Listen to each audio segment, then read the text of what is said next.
मी वाटप केलं, मी दिलं, त्याचं स्तनाला काही नसतं. ते दूध मी वाटप केलं तरी काही कमी नाही होणार. दुधाला त्याचं काहीच वाटत नाही, कारण त्याचं कामच आहे देणं. तसं हे अर्जुना, जे गुह्य आहे ते मी तुला सांगितलं, तर मला त्याचं काहीच वाटत नाही. का? कारण तर तू पात्र आहेस, तूच योग्य आहेस. ज्ञानेश्वर माऊली ना सुद्धा, म्हणजे ज्ञानेश्वर माऊलींना सुद्धा निवृत्ती दादा तेच सांगतात की आता पुढे सांग. हे जे गुह्य आहे, पाच झाले, आता माझी स्तुती भरपूर केलीस तू, पण आता तुला जे सांगायचं आहे ना, त्याला माझी परवानगी आहे, तू सांगायला सुरुवात कर.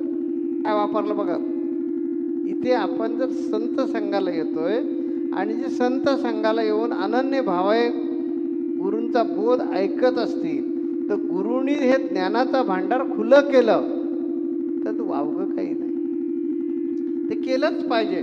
तसं आहे अर्जुना, तू मला असा दिसतोस, तू हुशार तर आहेस, बुद्धिवान तर आहेस, पण तुझ्यातला जो अनन्य भाव आहे की मी देतोय आणि ते तू श्रवण करतोयस, आणि त्यामुळे मला असा अत्यानंद होत आहे तुला ते देताना.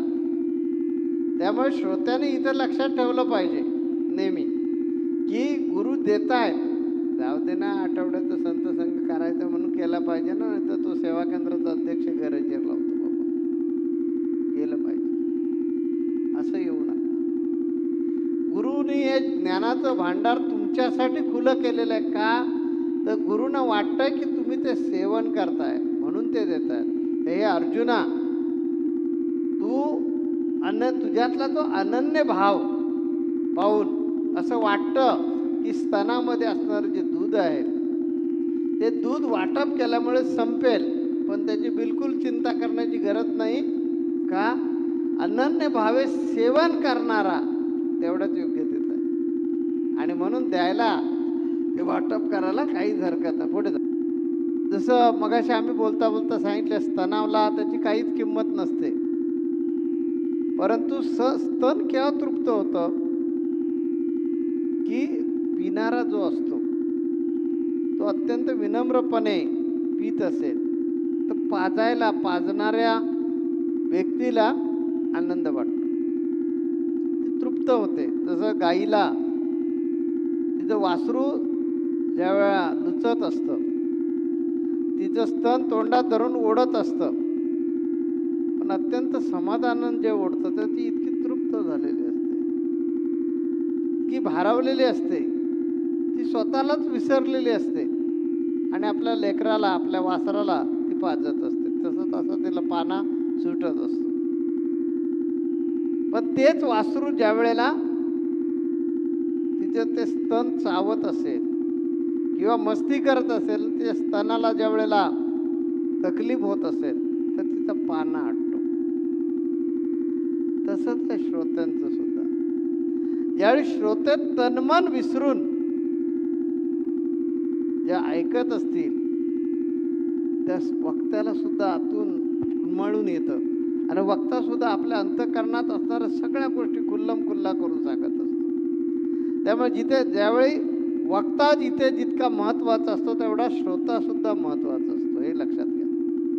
ज्ञानेश्वर माऊली तेच सांगतात, भगवान कृष्ण अर्जुनाला तेच सांगतात की मला तुला मुक्तपणे का द्यावंसं वाटतंय, कारण तू त्या लायकीचा आहेस, तू त्या पात्रतेचा आहेस. आता मी वारंवार गुप्त म्हणणार नाही, कारण गुप्तमुळे तुला कदाचित काहीतरी तुझ्या मनामध्ये संशय निर्माण होईल आणि तू अंधश्रद्धांकडे जाण्याची शक्यता आहे. तू राजहंस आहेस, मी तुला काय करणार आहे, यातलं ज्ञान आणि विज्ञान दोन्ही मोकळं करून सांगणार. तर काही चिंता करू नको अर्जुना. जसा राजहंस दूध मिसळलेलं असतं, त्याचं म्हणजे मिसळलेल्या दुधामध्ये पाणी असतं, दुधामध्ये पाणी मिसळलं जातं, आणि ते पाणी जर त्या राजहंसाच्या समोर ठेवलं तर तो राजहंस काय करतो, चोचीने त्या पाणी मिश्रित दुधामध्ये तोंड घालतो, चोचीनं एक औंढा आपल्या त्या काय जी सांडसी केलेली असते, म्हणजे पाणी आणि दूध गाळायचं, त्याने चाळण केलेली असते, ते चाळणीमध्ये बरोबर पकडतो. तसं आपण धान्य नाही का चाळणीमध्ये टाकलं की जे आपल्याला हवं असतं ते खाली पडतं आणि जे नको असतं ते वरतीच राहतं. कसं असतं, कसं असतं दुधाळकर? चाळण जे असतं ते चाळणीमध्ये आपण काय करतो, चाळल्यामुळे भुसा खाली पडतोय, त्याचा जो राहतोय ते, आणि धान्यच राहत. मी पाहिलं दुधाळकरांचं लक्ष आहे का म्हणून.